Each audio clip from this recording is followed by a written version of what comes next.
The glow of twinkling lights shimmered across the towering Christmas tree in my brother Nathan's San Francisco penthouse, each ornament probably costing more than what my family assumed was my monthly paycheck. The entire Reynolds clan had gathered for their yearly showcase of opulence and barely disguised pity. "And here's your present, Lily," Nathan announced, flashing a smug grin as he handed me a slim envelope. "We all chipped in, knowing your financial struggles," my sister Julia added sweetly. Already knew exactly what was inside. I'd caught them whispering and laughing about it at the yacht club last weekend. Not that they had a clue I owned the yacht club now, along with a sizable stake in 3 private airfields across California. The name LR Capital Group on the ownership papers didn't mean anything to them. I opened the envelope and pulled out precisely what I expected. A yearly Muni bus pass, complete with a handy map of routes leading past discount shopping districts. "Since you still can't afford a car," Nathan said, jingling the keys to his Aston Martin. "Although, Lily, at 32, shouldn't you be further along in your career by now?" If they only knew that my so-called junior analyst job at Pacific Aerotech was simply a front for my ownership of the largest private aviation network on the West Coast, the very same company that managed their prized private jet charters. "Thank you," I murmured, slipping the bus pass into my modest-looking handbag, a bespoke Bottega Veneta piece that had cost more than Nathan's flashy sports car. Not that they'd ever recognize the discreet craftsmanship of this is very considerate. "We just worry about you," my mother said, adjusting the diamond choker she wore like a badge of honor. "All your siblings are doing so well." Julia's boutique architecture firm, Nathan's investment consultancy, and Olivia's luxury car leasing business. She shot a proud look at Olivia, who was showing off photos of her latest Porsche acquisition. Little did they know that Julia's firm leased office space in one of my high-rises. Nathan's consultancy oversaw barely a fraction of my aviation firm's investment accounts, and Olivia's dealership depended on financing from one of my banking divisions. "Speaking of success," Olivia said brightly, "we're all flying down to Cabo tonight on this amazing private jet from a new company." She showed off photos on her phone. "Look at this cabin. You'll never see anything like it, Lily."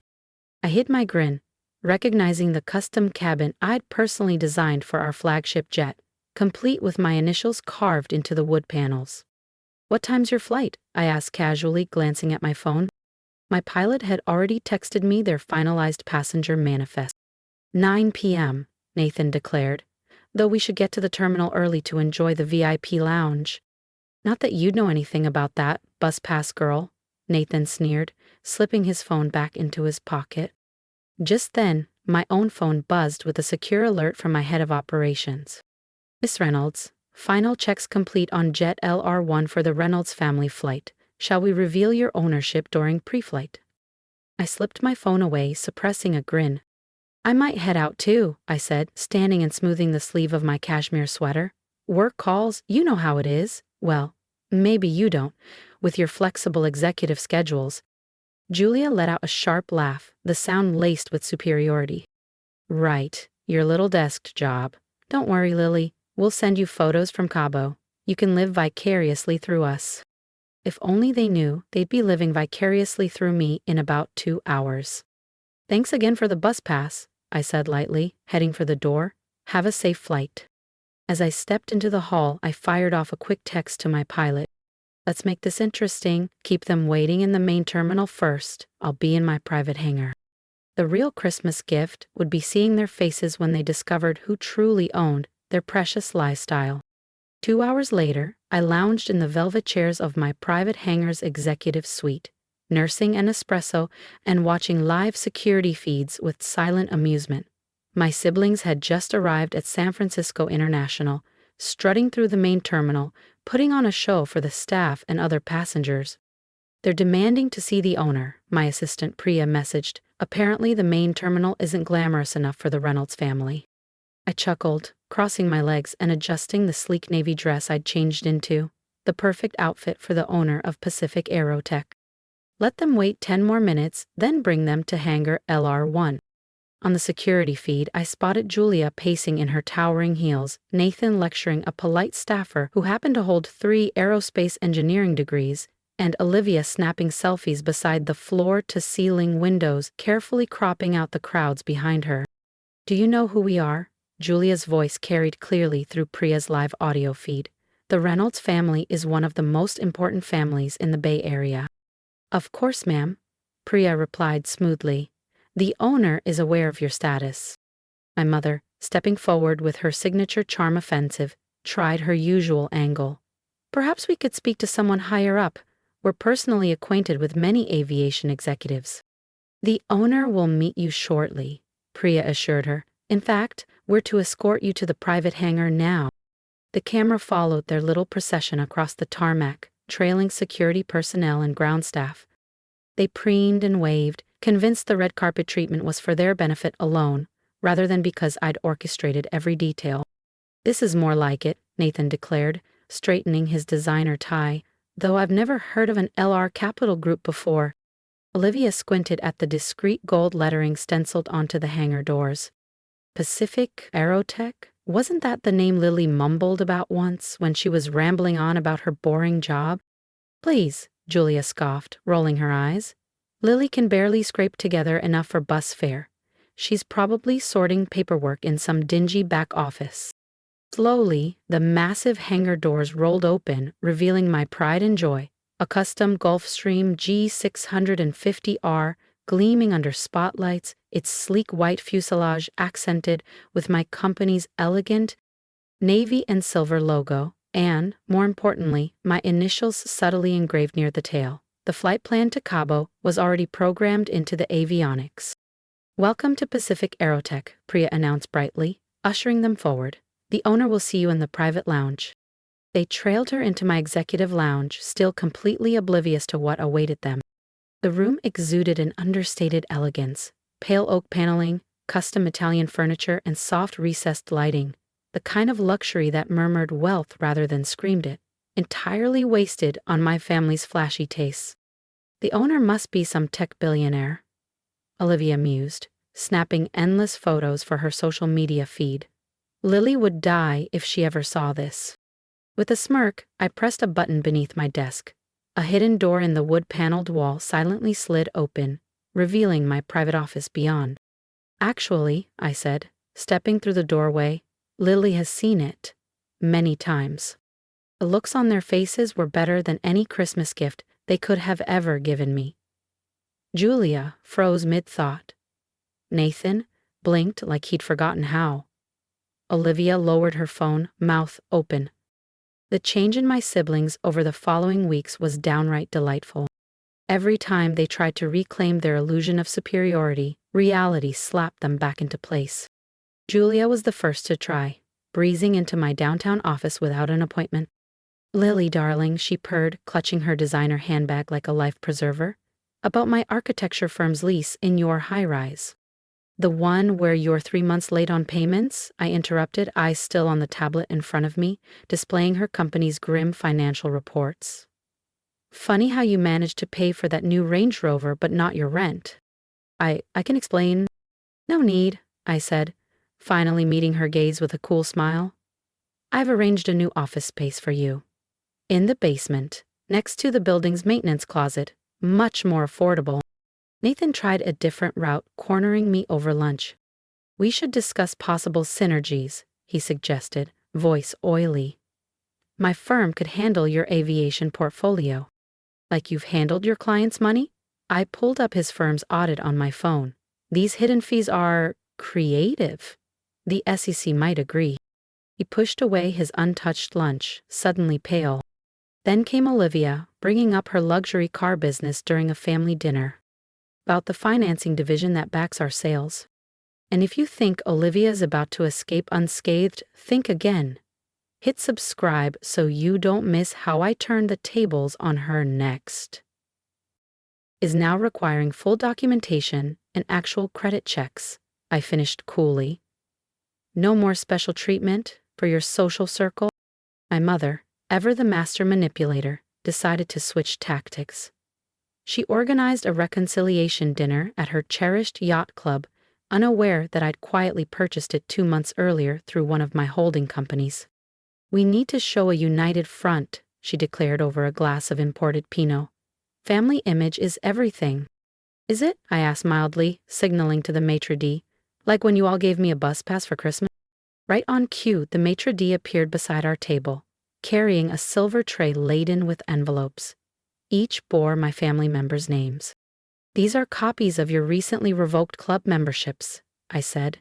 The new owner is very particular about members who misrepresent their finances, like claiming to own properties they merely lease, or bragging about investment portfolios that only exist on paper. The hush that fell over dessert was the sweetest thing I'd tasted all evening. But the real reckoning arrived when it came time for my family's annual private banking review.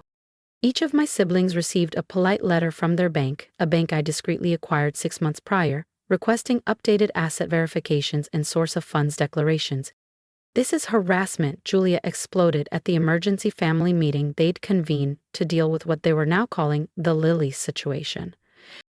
No, I corrected her calmly. It's due diligence, something you all should have considered before leveraging yourselves to keep up appearances. I laid out their choices without emotion.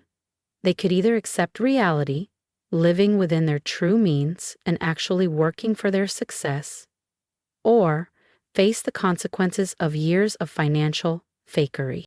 You can't do this, Nathan protested, cheeks flushing red. We're family, I repeated, raising one eyebrow. Like when you cut me out of family photos because you thought my career choices were embarrassing? Or when you spread rumors about my finances at charity galas? I stood, smoothing the sleeve of my perfectly tailored suit. You have until the end of the month to decide. Either way, your private jet privileges are revoked. I hear the bus to the airport runs right on schedule. As I left them sitting there amidst borrowed luxury and the trappings of a wealth they'd never truly earned, I slipped a hand into my bag and pulled out the framed bus pass they'd gifted me last Christmas. It now hung in my private hangar as a daily reminder that true success doesn't have to scream, it just has to show up at precisely the right moment. And sometimes, that moment arrives cruising at 40,000 feet, delivering a first-class lesson in humility. The fallout came exactly as I'd anticipated. Within days, Julia's architecture clients began canceling contracts after discovering she'd inflated costs to fund her lifestyle. Nathan's investment firm saw wealthy clients flee in droves once word spread about his creative accounting. Olivia's dealership was the next domino to fall. Once the new financing requirements kicked in, it became painfully clear how many of her so-called record sales were built on shaky credit deals and inflated appraisals. My mother, ever the seasoned social strategist, decided on one final attempt at damage control. She staged it at a high-profile charity gala held at San Francisco's Palace Hotel, unaware that I'd recently become the event's primary donor under one of my philanthropic foundations. Ladies, she announced grandly to a circle of socialites dripping in jewels, Lily has been so blessed by our family's guidance, we always knew she had potential. Actually, Mrs. Reynolds, the charity's director interjected, glancing at her clipboard, we've been hoping to speak with your daughter about her recent $100 million 0-cents endowment. She's being honored tonight. The look on my mother's face as I took the stage, introduced as one of San Francisco's most influential business leaders, was worth every bus pass and condescending holiday gift they'd ever given me. But the real satisfaction arrived a week later, during the emergency family meeting they'd summoned, at what they thought was simply their favorite Michelin-starred restaurant. Except the restaurant was now mine, a quiet acquisition they'd never bothered to look into. We need to discuss our family's future, my mother began stiffly, trying to maintain dignity as the maitre d' escorted us to the owner's private dining room. You mean your financial future, I corrected gently, signaling Priya, who stepped forward and distributed sleek folders to each of my family members. These are your current net worth statements. Real figures, not the ones you've been selling to society. Julia's hands trembled as she flipped open her folder. This can't be right, she whispered. Your architecture firm has been operating at a loss for 3 years, I confirmed. Those luxury clients you brag about, most of those payments were loans you secured using overblown project budgets. Nathan barely glanced at his paperwork. He already knew what he'd find. The investment losses were cleverly hidden under layers of shell companies, I said, until my bank's audit team found them. Livia just stared at her pages. Eyes glassy, mascara streaking down her cheeks. The dealership is worth about 1/10 of what you've claimed at charity galas, I explained. And those creative financing deals are all coming due. My mother, always the pragmatic one, closed her folder with a quiet sigh. What do you want, Lily? She asked. Money? A title? Recognition? I want what I've already earned, I replied. Success grounded in real work, not appearances. I pulled out a second stack of folders. Each of you has 2 options. 1. Accept entry-level roles in my companies, earning salaries tied to actual performance. Or 2. Face the public consequences of your financial games. Entry-level? Julia gasped, horrified. Like an assistant? Exactly where I started, I told her. Learning business from the ground up, not from the country club down. This is absurd, Nathan barked. We have reputations. No, I said coolly. You have illusions. Those illusions are about to cost you everything, unless you face reality. My phone buzzed with a discreet notification. Their private jet memberships had just been officially canceled. The same jet they'd once mocked me for not affording was now permanently beyond their reach. You have 24 hours to decide, I said, rising and gathering my papers. I paused at the door. And one more thing. I reached into my handbag and pulled out the frame bus pass they'd given me last Christmas. You might want to get familiar with public transportation, I told them. Either way, your luxury car leases end next week. The silence hanging in the air tasted sweeter than any champagne they'd ever waved in my face. The months that followed changed both my family and my business empire, in ways even I hadn't fully foreseen. Julia was the first to crack. She showed up outside my office one morning at 7 a.m., wearing a modest navy suit instead of her usual couture labels. I'll take the entry-level job, she murmured, eyes downcast. My last clients canceled yesterday. I assigned her to our aviation interior design group as an assistant. Her first task, sorting fabric swatches and cataloging materials, the same grunt work she'd once sneered at and offloaded to interns. Nathan held out longer, until his investment firm's audited reports hit public record. He finally appeared, looking rumpled and missing his beloved Rolex. The SEC interview was enlightening, he confessed, slumping into a chair. About that junior analyst position. Placed him in our compliance department under the supervision of an employee he'd previously dismissed as just admin. Olivia surrendered next. After the financing scandal blew up in the press, she arrived in a battered Corolla instead of a Bentley. She set the bus pass gently on my desk. I kept it as a reminder. Is there still a job for me? I put her in vehicle fleet management for our ground transportation division, learning real operations rather than glamorous sales. But my mother's transformation stunned me most. Rather than take a role in my companies, she quietly sold off most of her designer wardrobe and moved into a modest condo. I've spent my life managing appearances, she told me over coffee in my private hangar. Maybe it's time I learned to manage reality instead. I've learned that real success is quiet confidence, not flashy appearances. Share your thoughts or advice for me in the comments. I'd love your support on this journey. And remember, never let anyone define your worth. Build your own path and show up when it matters most.